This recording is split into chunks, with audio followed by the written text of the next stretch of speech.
ദൈവമില്ല എന്ന് മൂഢൻ തൻ്റെ ഹൃദയത്തിൽ പറയുന്നു. അവർ വഷളന്മാരായി മ്ലേച്ഛത പ്രവർത്തിക്കുന്നു, നന്മ ചെയ്യുന്നവൻ ആരുമില്ല. Price the Lord. കർത്താവായ യേശു ക്രിസ്തുവിൻ്റെ നാമത്തിൽ ഏവരെയും സ്നേഹ വന്ദനം ചെയ്യുന്നു. ഒരിക്കൽ കൂടി കർത്താവിൻ്റെ സന്നിധിയിൽ നമുക്കൊരുമിച്ച് ദൈവത്തിൻ്റെ വചനവുമായി അല്പസമയമായിരിക്കുവാൻ കർത്താവ് നമ്മളെ സഹായിച്ചല്ലോ. നന്ദിയോടെ കർത്താവിന് സ്തോത്രം ചെയ്യുന്നു. ദൈവം ഇല്ല എന്ന് മൂഢൻ തൻ്റെ ഹൃദയത്തിൽ പറയുന്നു. അവർ വഷളന്മാരായി മ്ലേച്ഛത പ്രവർത്തിക്കുന്നു, നന്മ ചെയ്യുന്നവനാരുമില്ല. ദൈവമില്ല എന്ന് പറയുന്ന മൂഢരായ മനുഷ്യർക്ക് ഒരുപക്ഷെ അവരുടെ അറിവില്ലായ്മ ആയിരിക്കാൻ കാരണം, കണ്ണടച്ചിരുട്ടാക്കുന്നതാകാൻ കാരണം, എന്തുമായിക്കോട്ടെ, ദൈവമുണ്ട് എന്ന് ബോധ്യമായ നമുക്ക് ദൈവമുണ്ട് എന്നത് പ്രസ്താവിക്കേണ്ടത് ഏറ്റവും ആവശ്യമാണ്. 1 പത്രോസ് ലേഖനം 3-ാം അധ്യായം 15-ാം വാക്യത്തിൽ നമ്മൾ കാണുന്നു, നിങ്ങളിലുള്ള പ്രത്യാശയെക്കുറിച്ച് ന്യായം ചോദിക്കുന്ന ഏവനോടും സൗമ്യതയും ഭയഭക്തിയും കൊണ്ട് പ്രതിവാദം പറയുവാൻ എപ്പോഴും ഒരുങ്ങിയിരിക്കുവിൻ. ഇങ്ങോട്ട് ന്യായം ചോദിക്കുന്നവനോടും കടിച്ചു കയറണമെന്നല്ല, അവരെ തല്ലി ഒതുക്കണമെന്നല്ല, അവരെ ഓടിക്കണമെന്നല്ല, അല്ലെങ്കിൽ അവരുടെ അടുത്തുനിന്ന് ഓടണമെന്നല്ല. ദൈവത്തിൻ്റെ വചനം പറയുന്നത് സൗമ്യതയും ഭയഭക്തിയും പൂണ്ട് പ്രതിവാദം പറവാൻ എപ്പോഴും ഒരുങ്ങിയിരിപ്പിൻ. കാരണം നമ്മുടെ ദൈവം സൗമ്യതയുള്ള ദൈവമാണ്. നമ്മുടെ ദൈവം എല്ലാ വ്യക്തിജീവിതങ്ങളെയും തൻ്റെ സൃഷ്ടികളെയൊക്കെയും സ്നേഹിക്കുന്നവനാണ്, പരിപാലിക്കുന്നവനാണ്.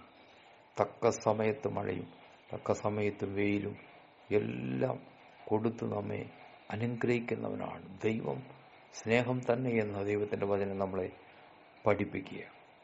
അതുകൊണ്ട് ആരെങ്കിലും അവരുടെ അറിവില്ലായ്മ മൂലമോ അല്ലെങ്കിൽ അവരുടെ വേറെ എന്തെങ്കിലും താല്പര്യം മൂലമോ ഒക്കെ ആയിക്കോട്ടെ, ദൈവമില്ല എന്ന് പറഞ്ഞ് നമ്മളോട് പറഞ്ഞാൽ, നമ്മുടെ ജീവിതത്തെ അനുഭവിച്ചറിഞ്ഞ, ഞാൻ അനുഭവിച്ചറിയുന്ന, നിങ്ങൾ അനുഭവിച്ചറിയുന്ന ദൈവത്തെക്കുറിച്ച് നമുക്കറിയാവുന്നത് അവരെ പറഞ്ഞ് ബോധിപ്പിക്കേണ്ടത് നമ്മുടെ ഉത്തരവാദിത്വമാണ്. തർക്കിക്കാനും വാദിക്കാനും ജയിക്കാനുമല്ല. ദൈവം എനിക്ക് ചെയ്ത ഉപകാരങ്ങൾ, ദൈവം എന്നെ നടത്തിയ വിധങ്ങൾ, ദൈവം ഈ ലോകത്തെ സൃഷ്ടിച്ച കാര്യങ്ങൾ, ഇതെല്ലാം പ്രസ്താവിക്കുവാൻ ദൈവം നമ്മുടെ കരങ്ങളിൽ ഭരമേൽപ്പിച്ചിരിക്കുക. 1 കൊരിന്ത്യർ ലേഖനം 9-ാം അധ്യായത്തിൻ്റെ 3-ാം വാക്യത്തിൽ പൗലോസ് അപ്പോസ്തലൻ പറയുന്നു, എന്നെ വിധിക്കുന്നവരോട് ഞാൻ പറയുന്ന പ്രതിവാദം ഇതാകുന്നു. അപ്പോൾ നമുക്ക് ഒരു പ്രതിവാദം ഉണ്ട്. അതിന് നമ്മൾ അറിഞ്ഞിരിക്കേണ്ട കാര്യങ്ങളെക്കുറിച്ചാണ് ഇന്നലത്തെ സന്ദേശത്തിൽ നമ്മൾ അല്പമായി ശ്രദ്ധിച്ചത്. അതിൻ്റെ തുടർന്നുള്ള ഭാഗങ്ങളെ നമുക്ക് ഇന്ന് ശ്രദ്ധിക്കാം. ദൈവാസ്തിക്യത്തിൻ്റെ തെളിവുകൾ. ദൈവമുണ്ട്, ദൈവത്തിൻ്റെ അസ്തിക്യത്തിൻ്റെ തെളിവുകൾ. നമുക്ക് ദൈവമുണ്ട് എന്നുള്ള കാര്യത്തിൽ വേറെ സംശയമൊന്നുമില്ല. നമ്മുടെ ജീവിതം തന്നെ ദൈവത്തിൻ്റെ അത്ഭുതമാണ്. നമ്മൾ തന്നെ ദൈവത്തിൻ്റെ അത്ഭുതകരമായ സൃഷ്ടിയാണ്. അനുദിനവും നമ്മളെ ദൈവം നടത്തുന്നത് നമ്മുടെ ജീവിതത്തിൽ അനുഭവിച്ച് അറിഞ്ഞുകൊണ്ടിരിക്കുകയാണ്. എന്നാൽ ചില പാവങ്ങളായ മനുഷ്യർ, അല്ലെങ്കിൽ ചില ലോകപ്രകാരം ഒരുപാട് വിവരവും വിവേകമൊക്കെ ഉണ്ടാകാം, പക്ഷേ ആത്മീയമായിട്ട് അകക്കണ്ണ് തുറക്കപ്പെടാത്ത ചില മനുഷ്യർ, അവർ നമ്മളോട് ഒരു പ്രതിവാദം ചോദിച്ചാൽ അതിന് മറുവാദം പറയുവാൻ നമ്മുടെ കരങ്ങളിൽ നമ്മുടെ ദൈവത്തെക്കുറിച്ചുള്ള നല്ല ബോധ്യം നമ്മുടെ ഹൃദയത്തിൽ ഉണ്ടായിരിക്കണം എന്ന് ദൈവത്തിൻ്റെ വചനം നമ്മളെ ഓർപ്പിക്കുക. അപ്പോൾ 10 കാര്യങ്ങൾ, ദൈവാസ്തിക്യത്തിൻ്റെ തെളിവുകളായ 10 കാര്യങ്ങളെക്കുറിച്ച് ഇന്നലെ നമ്മൾ ഒന്ന് ഓടിച്ചു പറഞ്ഞു. അതിൽ 5 കാര്യങ്ങളെക്കുറിച്ച് നമ്മൾ കുറച്ച് വിശദമായി ചിന്തിച്ചു. 10 കാര്യങ്ങൾ എന്താണ്? 1, സൃഷ്ടിതാവ് ഇല്ലാതെ സൃഷ്ടികൾ ഉണ്ടാകുന്നില്ല എന്നുള്ള സൃഷ്ടിവാദം. 2, ക്രമീകരണവാദം. എല്ലാം ഒരു ക്രമത്തിൽ, എല്ലാം മനോഹരമായി ഉചിതമായി ക്രമത്തിൽ മുന്നോട്ട് പോകുന്നതിൻ്റെ പിന്നിൽ ഒരു വ്യക്തി ഉണ്ടാകണം, ഒരു സൃഷ്ടിതാവ് ഉണ്ടാകണം എന്നുള്ള ക്രമീകരണവാദം. സങ്കീർത്തന പുസ്തകം 19-1, 24-1 ആ വാക്യങ്ങളിലൂടെയൊക്കെ നമ്മൾ ചിന്തിച്ചു. മൂന്നാമതായി കൃത്യചലനവാദം, അഥവാ ഗ്രഹങ്ങളും നക്ഷത്രങ്ങളും സൂര്യനും ചന്ദ്രനും ഭൂമിയും ഒക്കെ അതതിൻ്റെ ഭ്രമണപഥത്തിൽ കൃത്യമായി കറങ്ങിക്കൊണ്ടിരിക്കണമെങ്കിൽ അതിനെ നിയന്ത്രിക്കുന്ന, കൃത്യമായി അതിനെ ചലിപ്പിക്കുന്ന, കൃത്യമായി അതിനെ നിയന്ത്രിക്കുന്ന ഒരു കരം അതിൻ്റെ പിന്നിൽ വേണം എന്നുള്ള ഏവർക്കും ബോധ്യമാകുന്ന സ്വന്തം മനസാക്ഷിയിൽ, നിർമ്മല മനസാക്ഷി ചിന്തിച്ചാൽ ഏവർക്കും ബോധ്യമാകുന്ന കാര്യങ്ങളാണ് നമ്മൾ ചിന്തിച്ചത്. 4, വാഹകവാദം. ശൂന്യതയിൽ നമുക്കൊന്നും നിൽക്കാൻ കഴിയില്ല എന്ന് നമ്മൾ ചിന്തിച്ചു. പക്ഷേ ഈ പ്രപഞ്ചത്തിലെ കോടാനുകോടി ഗ്രഹങ്ങൾ, ഗോളങ്ങൾ എല്ലാം നിൽക്കുന്നത് ശൂന്യതയിൽ ദൈവം അതിനെ നിർത്തിയിരിക്കുകയാണ്. അപ്പം ഇങ്ങനെ അത്ഭുതകരമായി ഇതിനെയൊക്കെ നിർത്തുവാൻ കഴിയുന്ന ദൈവത്തെക്കുറിച്ച് നമ്മളിങ്ങനെ ചിന്തിച്ചു. സകലത്തെയും തൻ്റെ ശക്തിയുള്ള വചനത്താൽ വഹിക്കുന്നവനായ യേശു ക്രിസ്തു, ആ ക്രിസ്തു സകലത്തെയും വഹിക്കുന്നുവെന്ന് നമ്മൾ കണ്ടു. 5-ാമതായിട്ട് നമ്മൾ ചിന്തിച്ചത് സാദൃശ്യ സ്വരൂപവാദം, അഥവാ ദൈവത്തിൻ്റെ സാദൃശ്യത്തിലും സ്വരൂപത്തിലും സൃഷ്ടിച്ച മനുഷ്യൻ തന്നെ ദൈവമുണ്ട് എന്നുള്ളതിൻ്റെ ഏറ്റവും വലിയ തെളിവുകളിൽ ഒന്നാണ് എന്നതും നമ്മൾ ചിന്തിച്ചു. ബാക്കിയുള്ള 5 കാര്യങ്ങൾ കൂടി നമുക്ക് ഇന്ന് ചിന്തിക്കാം. കർത്താവായ യേശു ക്രിസ്തുവിൻ്റെ നാമത്തിൽ വീണ്ടും നിങ്ങൾക്ക് സ്നേഹവന്ദനം അറിയിക്കുന്നു. ഈ മെസ്സേജ് കേൾക്കുവാൻ ഇന്ന് നിങ്ങളെ കർത്താവ് കൂട്ടിവരുത്തിയത് ഓർത്ത് നന്ദിയോടെ സ്തോത്രം ചെയ്യുന്നു. നമുക്ക് തുടർന്നുള്ള സന്ദേശത്തിലേക്ക് കടക്കാമല്ലോ. 6-ാമതായി ദൈവത്തിൻ്റെ വചനം നമ്മളോട് പറയുന്നു മനസാക്ഷി വാദം. റോമലേഖനം 2-ാം അധ്യായത്തിൻ്റെ 15-ാം വാക്യത്തിൽ 14-15 വാക്യങ്ങളിൽ നമുക്കതിനെക്കുറിച്ച് ചിന്തിക്കാം. ന്യായപ്രമാണമില്ലാത്ത ജാതികൾ ന്യായപ്രമാണത്തിലുള്ളത് സ്വഭാവത്താൽ ചെയ്യുമ്പോൾ ന്യായപ്രമാണമില്ലാത്ത അവർ തങ്ങൾക്ക് തന്നെ ഒരു ന്യായപ്രമാണമാകുന്നു. അവരുടെ മനസാക്ഷിയോടെ സാക്ഷ്യം പറഞ്ഞു. അവരുടെ വിചാരങ്ങൾ തമ്മിൽ കുറ്റം ചുമത്തുകയോ പ്രതിവാദിക്കുകയോ ചെയ്തും കൊണ്ട് അവർ ന്യായപ്രമാണത്തിൻ്റെ പ്രവൃത്തി തങ്ങളുടെ ഹൃദയത്തിൽ എഴുതിയിരിക്കുന്നതായി കാണിക്കുന്നു. അപ്പോൾ നന്മയും തിന്മയും ശരിയും തെറ്റുമൊക്കെ സൂചിപ്പിക്കുന്ന ഒരു മനസാക്ഷി മനുഷ്യൻ്റെ ഉള്ളിൽ ഉണ്ട്. തെറ്റായ ആശയങ്ങൾ കൊണ്ടും തത്വങ്ങൾ കൊണ്ടും മനുഷ്യൻ ആ മനസാക്ഷിയെ മരവിപ്പിച്ച് തെറ്റിനെ ശരിയാക്കി പലപ്പോഴും അവതരിപ്പിക്കാറുണ്ടെങ്കിലും നല്ല മനസാക്ഷിയുടെ ഒരു നേരിയ ബോധമെങ്കിലും ഒരു ചിറകടിയെങ്കിലും പലപ്പോഴും മനുഷ്യൻ്റെ ഉള്ളിൽ ശബ്ദിച്ചുകൊണ്ടിരിക്കും. അത് പൂർണ്ണമായി തള്ളിക്കളയാൻ മനുഷ്യർക്ക് പൊതുവെ കഴിയാറില്ല. മനുഷ്യൻ്റെ ഈ ധാർമ്മിക ബോധം ധാർമ്മികതയിൽ പൂർണ്ണതയുള്ള ദൈവത്തിൽ നിന്നും അല്ലാതെ മറ്റെവിടെ നിന്നും വരുവാനാണ്. ഇത് ദൈവാസ്തിക്യത്തിലേക്ക് വിരൽ ചൂണ്ടുന്ന പ്രധാനപ്പെട്ട ഒരു സംഗതിയാണ്. ചില നീതികൾ സഹിച്ചുകൂടാൻ കഴിയാതെ മനസാക്ഷി ഉള്ളിൻ്റെ ഉള്ളിലിരുന്ന് ഞരങ്ങുന്നത് എത്രയോ വട്ടം നമ്മൾ നമ്മുടെ പഴയ ജീവിതത്തിലും പഴയ ലോകപ്രകാരമുള്ള സാഹചര്യത്തിലുമൊക്കെ അനുഭവിച്ചിരുന്നു. എന്നാൽ പരിശുദ്ധാത്മാവിലെ സമാധാനവും പരിശുദ്ധാത്മാവിൻ്റെ സന്തോഷവും എല്ലാം ഇന്ന് അനുഭവിച്ച് ദൈവസന്നിധിയിൽ ഒരുപക്ഷെ സാമ്പത്തികമായിട്ട് ചില കുറവുകളുണ്ടായേക്കാം, ശാരീരികമായിട്ട് ചില ക്ഷീണങ്ങളുണ്ടായേക്കാം. പക്ഷേ എന്നാലും ആത്മാവിലുള്ള സന്തോഷത്തോടെ സമാധാനത്തോടെ പരിശുദ്ധാത്മാവിൻ്റെ നിറവോടെ കർത്താവിൻ്റെ സന്നിധിയിൽ നമുക്ക് മുന്നോട്ട് പോകാൻ കഴിയുന്നത് എത്രയോ ദൈവത്തിൻ്റെ അനുഗ്രഹമാണെന്നോർത്ത് കർത്താവിന് സ്തോത്രം ചെയ്യാം. 7-ാമതായിട്ട് ഉള്ള കാര്യത്തിലേക്ക് നമ്മൾ കടക്കുമ്പോൾ സഭാപ്രസംഗിയുടെ പുസ്തകം 3-ാം അധ്യായത്തിൻ്റെ 11-ാം വാക്യത്തിലേക്ക് നമുക്കൊന്ന് വരാം. അവൻ സകലവും അതതിൻ്റെ സമയത്ത് ഭംഗിയായി ചെയ്ത് നിത്യതയും മനുഷ്യരുടെ ഹൃദയത്തിൽ വെച്ചിരിക്കുന്നു. എങ്കിലും ദൈവം ആദിയോടന്തം ചെയ്യുന്ന പ്രവൃത്തി ഗ്രഹിപ്പാൻ അവർക്ക് കഴിയില്ല. Price the Lord. അവൻ സകലവും അതതിൻ്റെ സമയത്ത് ഭംഗിയായി ചെയ്ത് നിത്യതയും മനുഷ്യരുടെ ഹൃദയത്തിൽ വെച്ചിരിക്കുന്നു. Price the Lord. അപ്പം നിത്യത എന്ന് പറഞ്ഞാൽ നമുക്കറിയാം മരണാനന്തര ജീവിതത്തെക്കുറിച്ചുള്ള ഒരു ബോധ്യമാണ്. മരണാനന്തര ജീവിതത്തെക്കുറിച്ച് ശക്തമായിട്ടുള്ളൊരു ബോധ്യം മിക്ക മനുഷ്യരുടെയും ഉള്ളിലുണ്ട്. സ്വർഗവും നരകവും എന്ന 2 സ്ഥാനങ്ങളെക്കുറിച്ചുള്ള വിശ്വാസം മനുഷ്യാരംഭം മുതൽ നമുക്ക് പരിശോധിച്ചാൽ കാണുവാൻ സാധിക്കും. മരണാനന്തര ജീവിതം അഥവാ നിത്യതയെക്കുറിച്ചുള്ള ഈ സത്യം ദൈവം തന്നെയാണ് മനുഷ്യൻ്റെ ഉള്ളിൽ വെച്ചിരിക്കുന്നത്. ബൈബിൾ പറയുന്നു ദൈവം സകലവും അതതിൻ്റെ സമയത്ത് ഭംഗിയായി ചെയ്ത് നിത്യതയും മനുഷ്യരുടെ ഹൃദയത്തിൽ വെച്ചിരിക്കും. യേശുക്രിസ്തുവിലൂടെ രക്ഷ പ്രാപിച്ചവർ സ്വർഗത്തിൽ പോകുമെന്നുള്ള ഉറപ്പോടെ ജീവിക്കുന്നു. അല്ലാത്ത വലിയൊരു കൂട്ടർ സ്വർഗത്തിലേക്കാണോ നരകത്തിലേക്കാണോ എന്ന് പൂർണ്ണ നിശ്ചയമില്ലാതെ കാലം കഴിച്ചു പോവുകയാണ്. നമ്മുടെ ഭാഗ്യമൂർദ്ധം കർത്താവിന് സ്തോത്രം ചെയ്യാം. നമുക്കൊരു പ്രത്യാശയുണ്ട്. കർത്താവ് പ്രധാന ഗംഭീരനാഥത്തോടും പ്രധാന ദൂതന്റെ ശബ്ദത്തോടും ദൈവത്തിന്റെ കാഹളത്തോടും കൂടി സ്വർഗത്തിൽ നിന്ന് ഇറങ്ങി വരുമ്പോൾ നമ്മൾ അന്ന് മരിച്ച് മൺമറഞ്ഞു പോയിട്ടാണ് കർത്താവ് വരുന്നതെങ്കിൽ ആ മൺമറഞ്ഞു പോയിടത്തുനിന്ന് ഒരു പുതിയ ശരീരം പ്രാപിച്ച് നമ്മൾ കർത്താവിനോട് കൂടെ എടുക്കപ്പെടും. നമ്മൾ ജീവനോടെ ഇരിക്കുമ്പോൾ തന്നെയാണ് കർത്താവ് വരുന്നതെങ്കിൽ കർത്താവിൻ്റെ വചനം പറയുന്നതനുസരിച്ച് നമ്മളൊരു പുതിയ ശരീരം പ്രാപിച്ച് രൂപാന്തരപ്പെട്ട് കർത്താവിനോട് അനുരൂപപ്പെട്ട് സ്വർഗത്തിലേക്ക് എടുക്കപ്പെടും. എത്ര വലിയ പ്രത്യാശയാണ് പ്രിയരെ നമുക്കുള്ളത്. നമ്മൾ പ്രത്യാശയില്ലാത്ത മറ്റുള്ളവരെ പോലെയല്ല. അതാണ് തെസ്സലോനിക്ക ലേഖനം 4-ാം അധ്യായത്തിൽ പൗലോസ് അപ്പോസ്തലൻ പറയുന്നത്. നമ്മൾ പ്രത്യാശയില്ലാത്ത മറ്റുള്ളവരെ പോലെ അല്ല. നമുക്കൊരു പ്രത്യാശ ഉണ്ട്.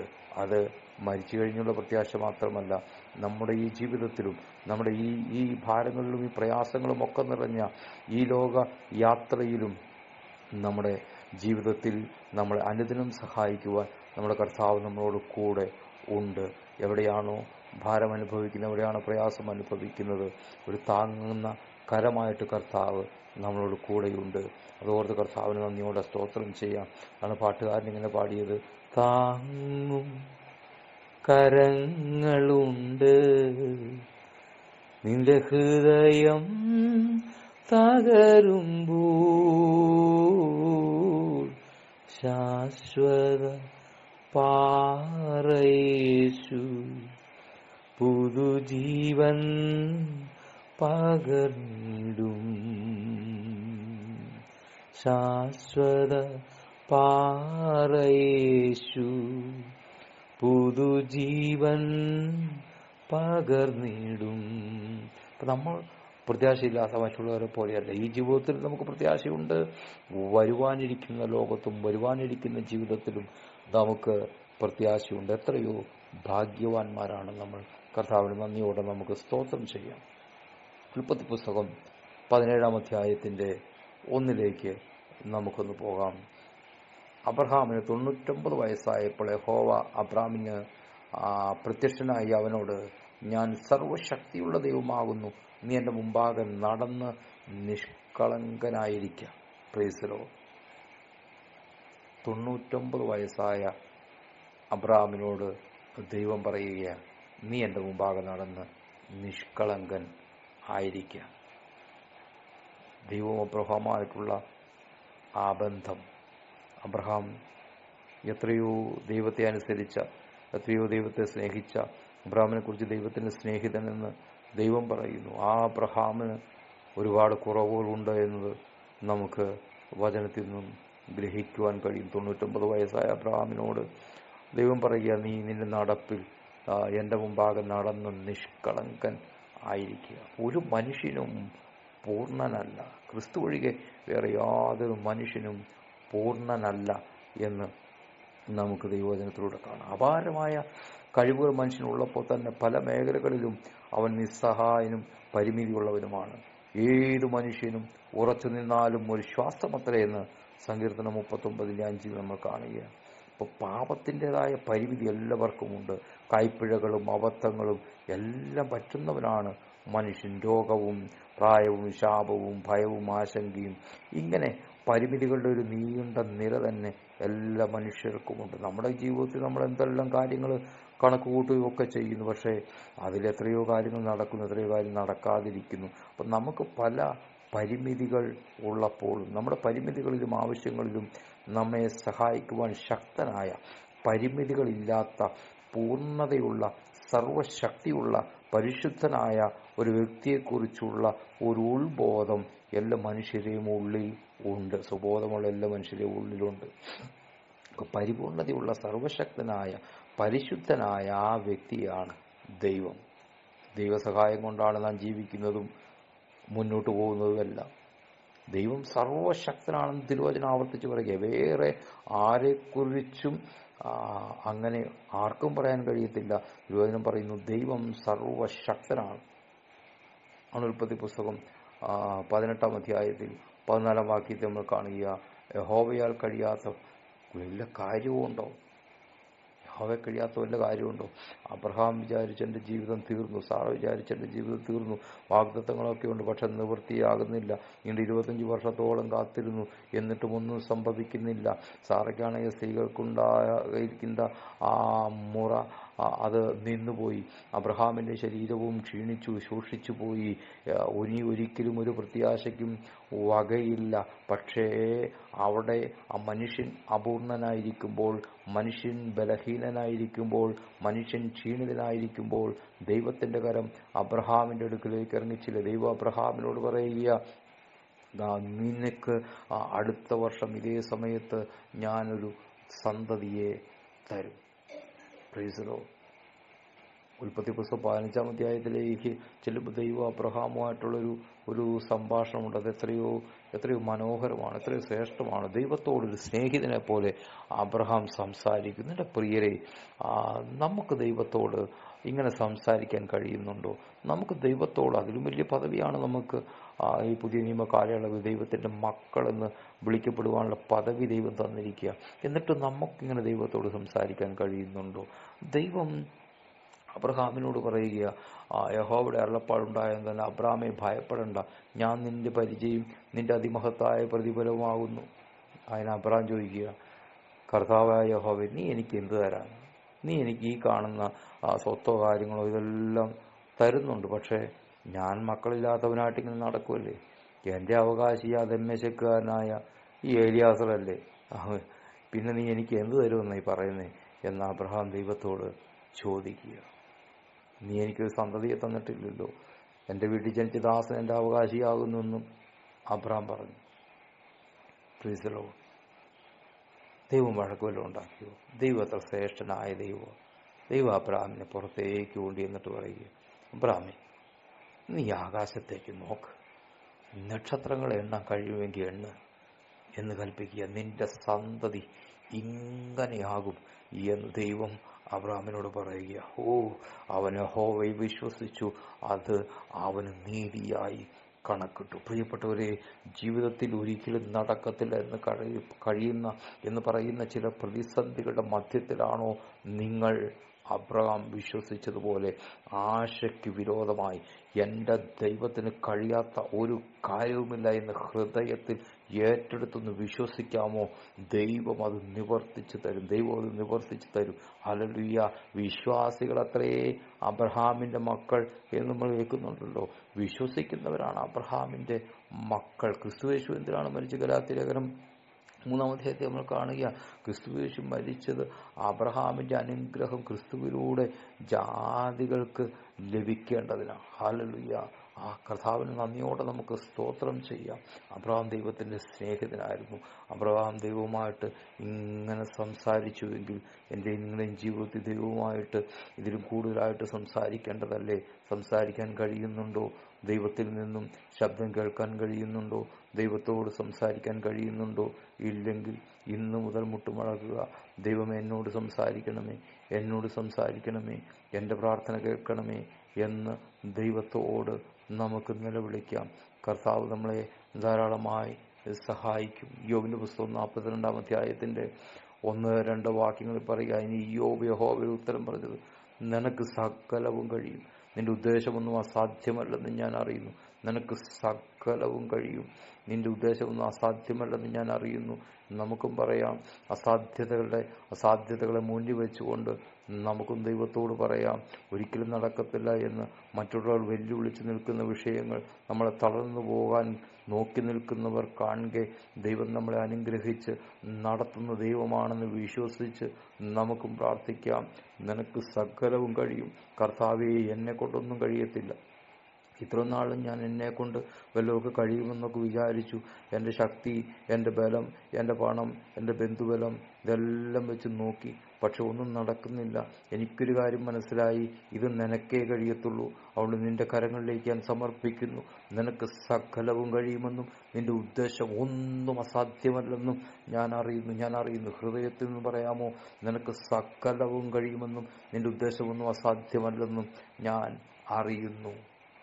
വെളിപ്പാട് പുസ്തകം 19:6 അപ്പോൾ വലിയ പുരുഷാരത്തിന്റെ ഘോഷം പോലെയും പെരുവെള്ളത്തിന്റെ ഇരച്ചിൽ പോലെയും തകർത്ത ഇടിമുഴക്കം പോലെയും ഞാൻ കേട്ടത്, ഹല്ലേലൂയ, സർവശക്തിയുള്ള നമ്മുടെ ദൈവമായ കർത്താവ് രാജത്വം ഏറ്റിരിക്കുന്നു. Price the Lord. സർവശക്തിയുള്ള നമ്മുടെ ദൈവമായ കർത്താവ്, ഒരു പരിമിതിയുമില്ലാത്ത, എല്ലാത്തിനെയും പൂർണ്ണതയിലേക്ക് കൊണ്ടുവരുന്ന, എല്ലാത്തിനെയും പൂർത്തീകരിക്കുന്ന കർത്താവിൻ്റെ കരങ്ങളിലേക്ക് നമ്മുടെ വിഷയങ്ങളെ നമുക്ക് സമർപ്പിക്കാം. ലൂക്കോസിന്റെ സുവിശേഷം 1:37 ദൈവത്താൽ കഴിയാത്ത വലിയ കാര്യവുമുണ്ടോ? ഹല്ലേലൂയ.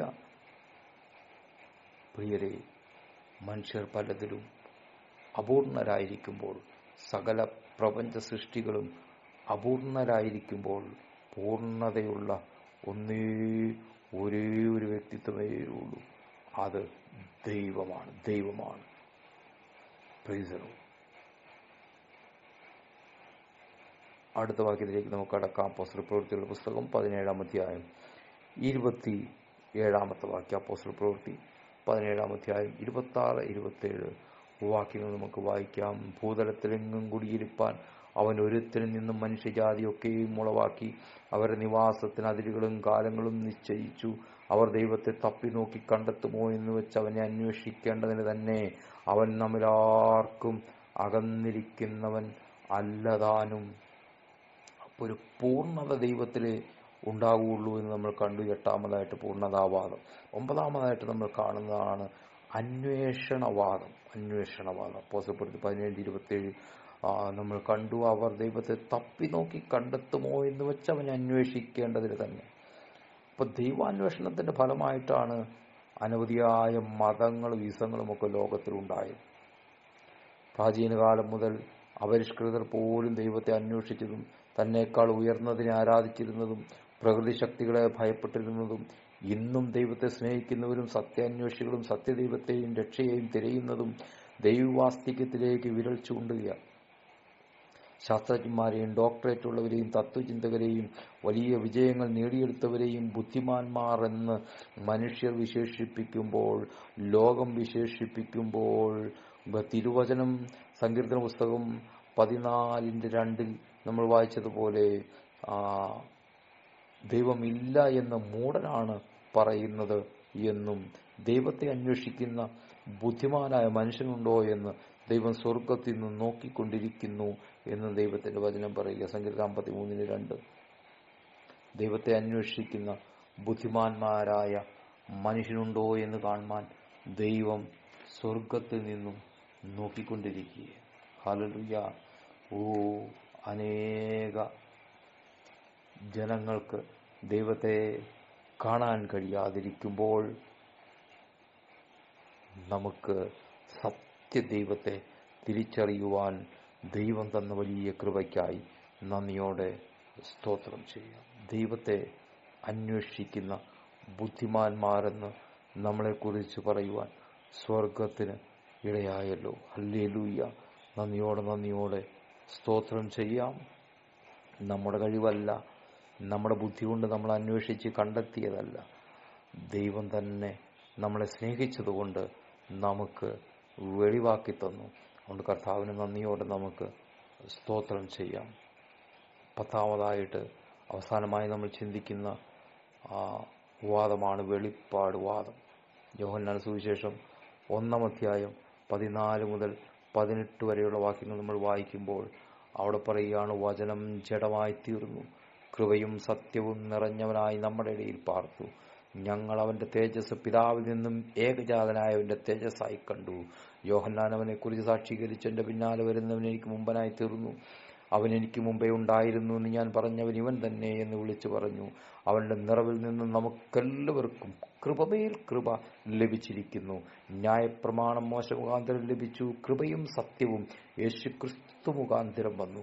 ദൈവത്തെ ആരും ഒരു നാളും കണ്ടിട്ടില്ല, പിതാവിൻ്റെ മടിയിലിരിക്കുന്ന ഏകജാതനായ പുത്രൻ അവനെ വെളിപ്പെടുത്തിയിരിക്കുന്നു. Praise the lord. പിതാവിൻ്റെ മടിയിലിരിക്കുന്ന ഏകജാതനായ പുത്രൻ അവനെ വെളിപ്പെടുത്തിയിരിക്കുന്നു.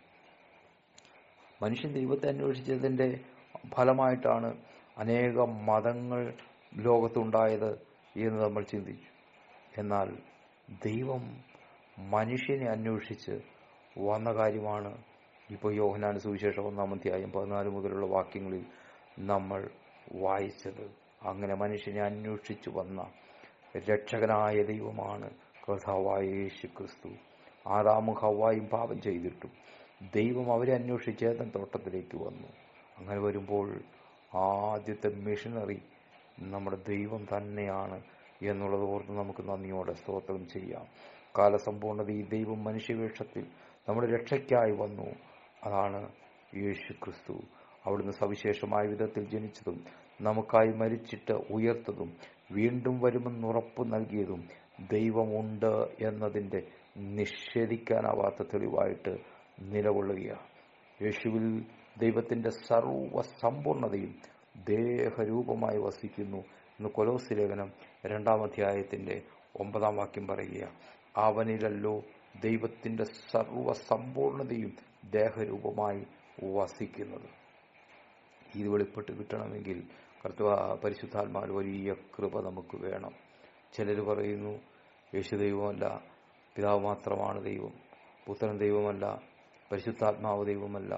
ഇങ്ങനെയുള്ള പല തർക്കങ്ങളും വാദങ്ങളും ഒക്കെ നമുക്ക് ചുറ്റും നടന്നുകൊണ്ടിരിക്കുമ്പോൾ, അല്ലെങ്കിൽ പിതാവ് വലിയ ദൈവം, പുത്രൻ ഒരു കുട്ടി ദൈവം എന്നൊക്കെയുള്ള രീതിയിൽ പലരും കണക്ക് കൂട്ടുമ്പോൾ, കൊലോസ്യർ 2-ാം അധ്യായം 9-ാം വാക്യം പറയുന്നു, അവനിലല്ലോ ദൈവത്തിൻ്റെ സർവ്വസമ്പൂർണതയും. സർവ്വസമ്പൂർണത എന്ന് പറഞ്ഞാൽ ദൈവത്തിന് എന്തെല്ലാം സമ്പൂർണതയുണ്ടോ, ദൈവത്തിന് എന്തെല്ലാം, ഒരു ദൈവം എങ്ങനെയായിരിക്കണമോ, ഒരു ദൈവത്തിന് എന്തെല്ലാം കഴിവുണ്ടോ അതെല്ലാം വസിക്കുന്ന സർവ്വസമ്പൂർണതയും ദേഹരൂപമായി വസിക്കുന്നതാണ് കർത്താവായ യേശു ക്രിസ്തുവിലെന്ന് ദൈവത്തിൻ്റെ വചനം നമ്മളെ ഓർപ്പിക്കുക. ആ ക്രിസ്തുവിൽ നമ്മൾ സമ്പൂർണരാകണം എന്ന് പിതാവായ ദൈവം നമ്മളെക്കുറിച്ചും ആഗ്രഹിക്കുക. നന്ദിയോടെ കർത്താവിന് സ്തോത്രം ചെയ്യാമോ? അപ്പം നമ്മളോട് പ്രതിവാദം ചോദിക്കുന്ന ഏവരോടും നമുക്ക് ഉറപ്പോടെ പറയുവാൻ കഴിയണം, ദൈവമുണ്ട്. അതെൻ്റെ ജീവിതത്തിൽ ഞാൻ അനുഭവിക്കുന്നു, അതെൻ്റെ ചുറ്റുപാടുകളിൽ ഞാൻ അനുഭവിക്കുന്നു, അത് ഈ മഹാപ്രപഞ്ചത്തിൽ ഞാൻ അനുഭവിക്കുന്നു. സൃഷ്ടിതാവില്ലാതെ ഏതെങ്കിലും സൃഷ്ടി ഉണ്ടാകുന്നില്ല. ഇതെല്ലാം ക്രമീകരിച്ച് നടത്തുവാൻ ക്രമീകരിക്കുന്ന ഒരു കരങ്ങൾ അതിൻ്റെ പിന്നിൽ വേണം. ഇതെല്ലാം കൃത്യമായി ചലിക്കണമെങ്കിൽ അതിൻ്റെ പിന്നിൽ ദൈവത്തിൻ്റെ കരം വേണം. സകലത്തെയും, ശൂന്യതയിൽ നിൽക്കുന്ന സകലത്തെയും ഉൾപ്പെടെ സകലത്തെയും വഹിക്കുവാൻ ദൈവത്തിൻ്റെ അത്ഭുതകരം വേണം. ദൈവത്തിൻ്റെ സാദൃശ്യത്തിലും സ്വരൂപത്തിലും സൃഷ്ടിച്ച മനുഷ്യൻ ദൈവത്തെ വെളിപ്പെടുത്തുന്നു.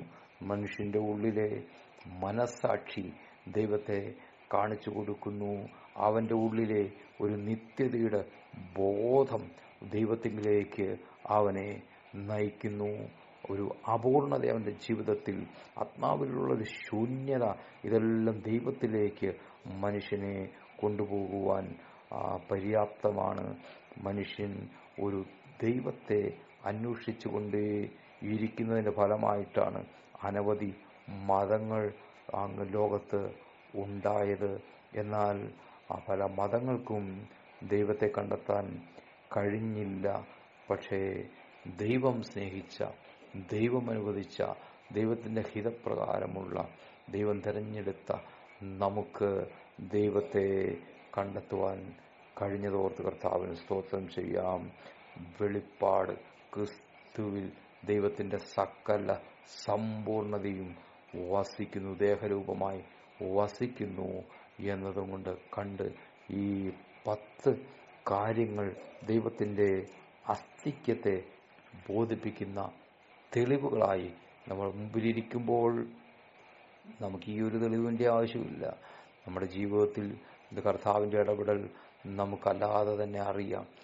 പക്ഷേ നമ്മളോട് പ്രതിവാദം ചോദിക്കുന്ന ഏവരോടും മറുപടി പറയേണ്ടതിന് ഇത് നമ്മുടെ ജീവിതത്തിൽ നമ്മൾ ഏറ്റവും വ്യക്തമായി സുഗ്രാഹ്യമായി പഠിച്ചു വയ്ക്കേണ്ടതുണ്ട്. കർത്താവ് അതിനായിട്ട് നമ്മെ ധാരാളമായി സഹായിക്കുമാറാകട്ടെ. ദൈവമുണ്ട് എന്നും ആ ദൈവം ഇന്നും ജീവിക്കുന്നുവെന്നും ഈ സന്ദേശം കേൾക്കുമ്പോഴും ദൈവത്തിൻ്റെ സാന്നിധ്യം അനുഭവിച്ച് നമുക്ക് അറിയാൻ കഴിയുന്നുണ്ട്. അത് മാനുഷിക ബുദ്ധി കൊണ്ട് കഴിയത്തില്ല, അത് മാനുഷിക ജ്ഞാനം കൊണ്ട് കഴിയത്തില്ല. അത് അന്തരാത്മാവിൽ തിരിച്ചറിയേണ്ട ശബ്ദമാണ്. ദൈവശബ്ദം അന്തരാത്മാവിൽ തിരിച്ചറിയാൻ കഴിയുന്ന ദൈവത്തിൻ്റെ എല്ലാ പ്രിയ മക്കളെയും ഓർത്ത് ദൈവത്തിന് സ്തോത്രം ചെയ്യുന്നു. തുടർന്നുള്ള ദിവസങ്ങളിലും ദൈവസംബന്ധമായ വിഷയങ്ങളിൽ നമുക്ക് ഒരുമിച്ച് കൂടി വരാം. കർത്താവ് നിങ്ങളേവരെയും സഹായിക്കുമാറാകട്ടെ. ഈ പ്രഭാതത്തിലും കർത്താവ് തൻ്റെ ചിറകടിയിൽ നിങ്ങൾ മറയ്ക്കുമാറാകട്ടെ. അനുഗ്രഹിക്കപ്പെട്ടൊരു ദിവസമായി ഈ ദിവസം കർത്താവ് മാറ്റട്ടെ. നമ്മുടെ ജീവിതത്തിലെ ചില സങ്കടങ്ങൾ, ചില ശൂന്യതകൾ, ചില വേദനകൾ, അതിനെല്ലാം ഇന്ന് പരിഹാരമുണ്ടാകുന്ന ദിവസമായി മാറട്ടെ.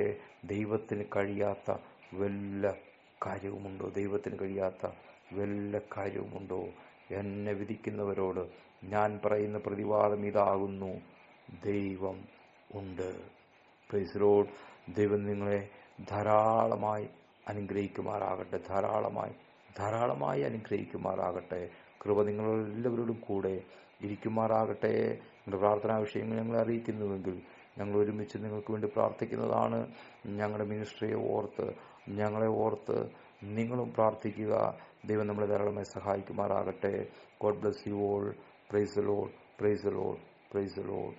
ഹല്ലേലൂയ.